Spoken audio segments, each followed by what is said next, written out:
పవిత్ర స్నానం చేద్దామని చెప్పేసి ఆత్రంగా ఎదురు చూశారు. సమయం గడుస్తున్న కొద్దీ క్రౌడ్ ఎక్కువైపోయింది. ఆఖరికి 8:30కి ఇక దాని పరాకష్టకు చేరి దాన్ని అదుపు చేయలేని పరిస్థితి ఏర్పడింది. ఆ సమయంలో భక్తుల రద్దీని అదుపు చేయడంలో పోలీసు యంత్రాంగం విఫలమైంది.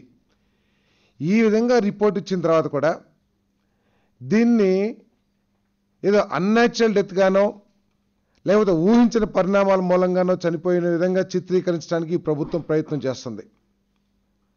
సాక్షాత్ డీజీపీ గారు కూడా ఒక ఉన్నత పోలీస్ అధికారి అయ్యి అక్కడ పరిస్థితులన్నీ కూడా కళ్ళకు కట్టినట్టు ఎందుకు అది జరిగిందనేది స్పష్టంగా అర్థమవుతున్నా కూడా పోలీస్ డిపార్ట్మెంట్ కేసులు ఫైల్ చేస్తంలో కూడా చాలా వివక్ష చూపిస్తున్నారు. ముఖ్యమంత్రి గారిని కాపాడటానికి ప్రయత్నం చేస్తున్నారు. ప్రభుత్వాన్ని తప్పిచ్చేసి ఎవరో ఒకళ్ళ మీద అదేదో గాలికి మరణం జరిగినట్టు చూపిస్తానికి ప్రయత్నం చేస్తా ఉన్నారు.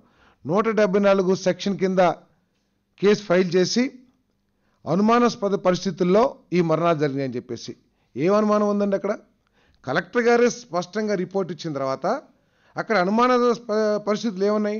కలెక్టర్ గారు కనుక ఏదైనా రిపోర్ట్ మా దగ్గర ఉంది. ఈ రిపోర్ట్లో అనుమానంగా ఉంది అని చెప్పేసి ఏ ఒక్క కండిషన్ కూడా చూపించలే కలెక్టర్ గారు.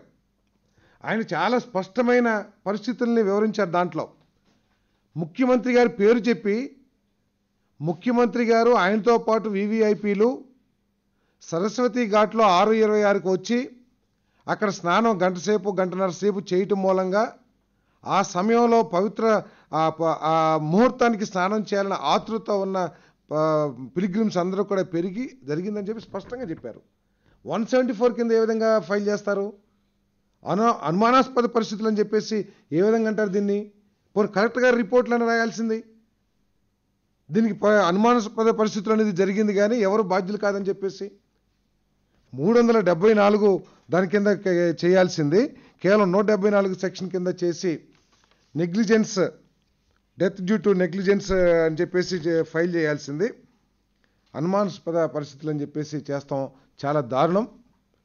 ఇది కేవలం ముఖ్యమంత్రి గారి మైండ్ సెట్ మూలంగా ఎంతసేపు ప్రచార కాంక్షతో అదంతా కూడా చాలామంది చెప్తున్నారు. చాలా షార్ట్ ఫిలిమ్స్ చేసే టీవీలందరూ కూడా అక్కడ కెమెరాలు పెట్టుకుని షూట్ చేస్తున్నారని చెప్పేసి దానికి ముందే చంద్రబాబు నాయుడు గారు కూడా డైరెక్షన్ ఇచ్చారని చెప్పేసి కూడా చెప్తా ఉన్నారు.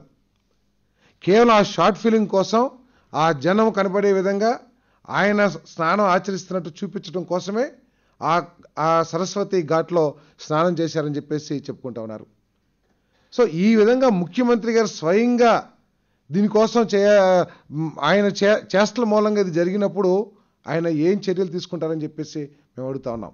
ఇది పూర్తిగా ప్రభుత్వం చేసిన హత్యలు అని చెప్పేసి కూడా మేము దీన్ని భావిస్తా ఉన్నాం. దీని వెంటనే న్యాయ విచారణ పేరుతో ఎవరన్నా బలిపశువులు చేసే విధంగా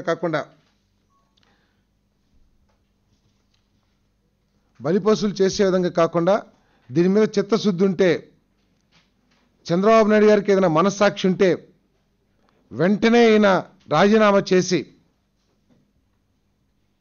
ఇంకా అధికారులు ఎవరైతే ఉన్నారో వాళ్ళందరి మీద కూడా చర్యలు తీసుకోవాలని చెప్పేసి డిమాండ్ చేస్తా ఉన్నాం.